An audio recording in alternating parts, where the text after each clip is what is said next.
প্রথম বিশ্বযুদ্ধ যখন হইছে, তখন আমেরিকার কোনো নামগন্ধ আছিল না, ঠিক আছে না?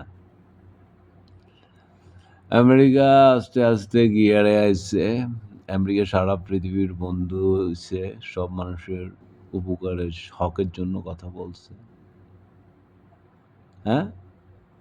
একটা সময় আমেরিকা নেতা হইছে।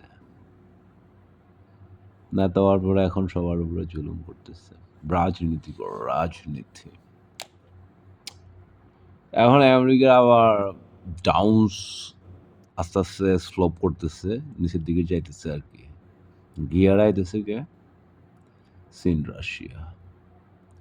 চীন রাশিয়া গিয়ার আয় যেতেছে। তাইলে এখন চীন রাশিয়া হচ্ছে এখন সারা পৃথিবীর সবগুলা গরিব দুঃখী দেশের বন্ধু। তো এখন চীন যখন আবার গিয়ার আসবো, রাশিয়া যখন গিয়ার আসবো, তখন তাদের কি রূপ পরিবর্তন হবে? আমেরিকা যেরকম এক সময় এখন চীন আর রাশিয়া যেই গরিবের বন্ধু, এক সময় তো আমেরিকাও এরকম গরিবের বন্ধু আছিল। তাইলে চীন রাশিয়া কি গরিবের বন্ধু থাকতে পারবে একটা পর্যায়ে? আমরা যে আমেরিকাকে হটিয়ে চীন রাশিয়াকে এনেছি, কাকে হটিয়ে কাকে আনছি আমরা?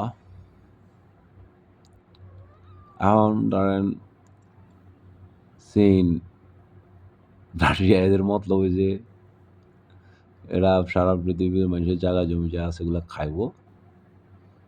ওই দিক দিয়া রাশিয়া খাইতেছে ইউক্রেনের জমি, তারপরে চীন খাইতেছে হংকং, ভিয়েতনাম, এসব জমি কইতেছে আমাদের, ফিলিপাইনের এক অংশ, ইন্দোনেশিয়ার এক অংশ কইতেছে সব আমাদের। ঠিক আছে, তো সবাই তো মর্মান্তিক, ভালো তো কেউ নাই। কারে ঠিক কারে আনো, চিন্তা করার বিষয়, ঠিক আছে?